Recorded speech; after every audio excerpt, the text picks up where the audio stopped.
nous allons voir un système call avec fou F5, ce qui est pour moi une variante très ennuyeuse, puisqu'on veut jouer fou D3 pour attaquer sur le roc, et là, on ne pourra pas. Bon, on permet l'échange, parce qu'on va jouer toujours pour E4, même stratégie. Là, les noirs, c'est vrai, ne bloquent plus leur fou, ils n'ont plus ce problème de fou de case blanche, et ils développent leurs pièces tranquillement.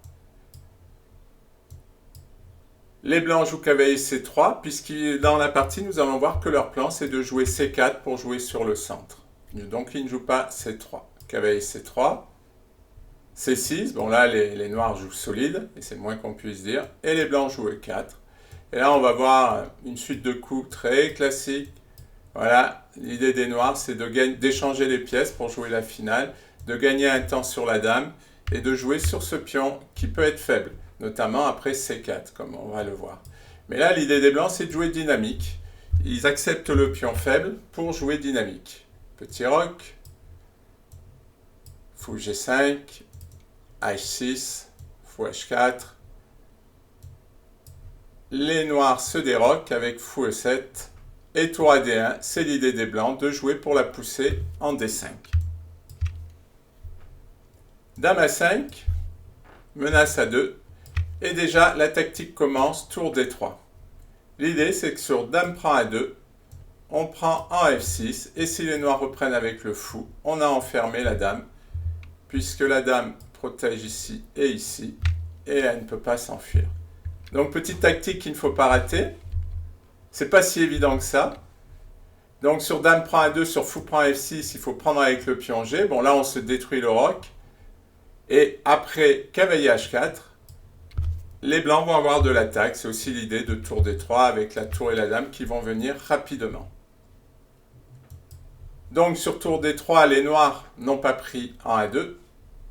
C'est toujours dangereux de prendre des pions sur l'aile dame. Faites toujours très attention. Il joue tour D8, cavalier E5, normal. C'est la case du cavalier qui est forte.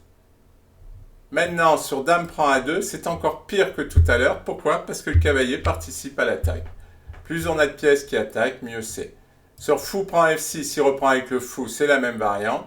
Et s'il reprend avec le pion G, les blancs vont faire mat, tout simplement, sur tour échec. Roi H7.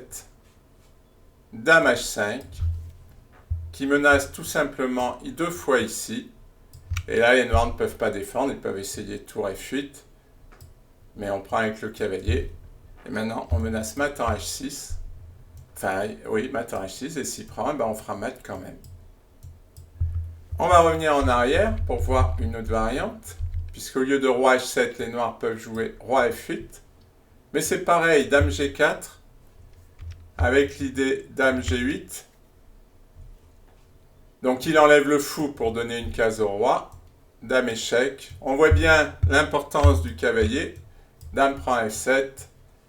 Et tour G7. Avec des menaces de mat qui vont être très difficiles à parer ici et ici. Puisque les pions bloquent le roi. Voilà, ça c'est le genre d'attaque qu'on aime sur le système call. Et on voit qu'on peut même le faire sans fou D3. C'est grâce à cet avant-poste là, où il y a le cavalier, qui nous donne de l'avantage d'espace, et puis cette tour qui arrive rapidement, et voilà, là on a un très bon exemple du jeu qu'on aime avoir avec le système call. Donc, au lieu d'aller prendre le pion A2, qui est vraiment une perte de temps, on le dit souvent, d'aller prendre des pions, ça sert à rien, surtout si l'adversaire joue de façon dynamique, et là c'est un bon exemple. Donc là il joue C5 pour attaquer le roc, D5, puis on prend. Et là, les blancs vont jouer dynamique une fois de plus. En fait, là, c'est parti pour un sacrifice de pion, puisque s'ils prennent avec le pion, les noirs vont reprendre. Donc, ils jouent cavalier G4, avec une découverte sur le fou. Et sur cavalier prend G4, ils prennent le fou, et maintenant, ils ont une menace double. Sur la tour et sur le cavalier. Les noirs répondent par tour D7, c'est-à-dire que si maintenant on prend le cavalier, eh bien il nous prend le fou. Le fou s'en va.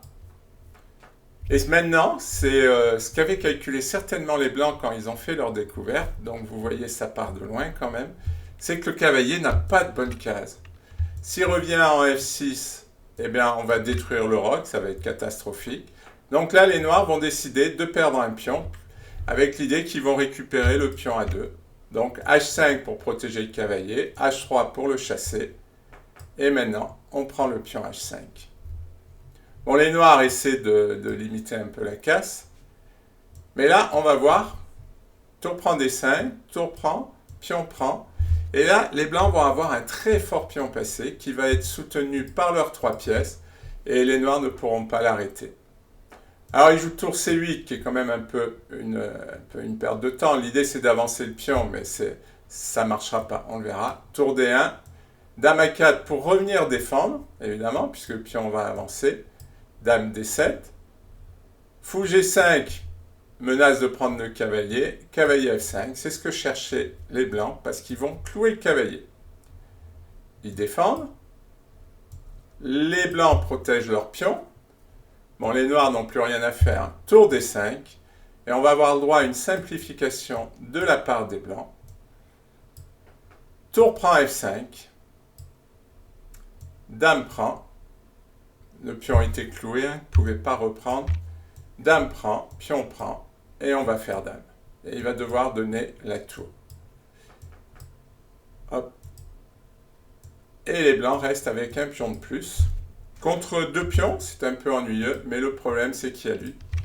C'est-à-dire que le plan des noirs, ça serait de ramener le roi pour essayer d'aider les pions à avancer, mais s'ils font ça, le pion va faire dame. Donc là, la position est complètement perdue.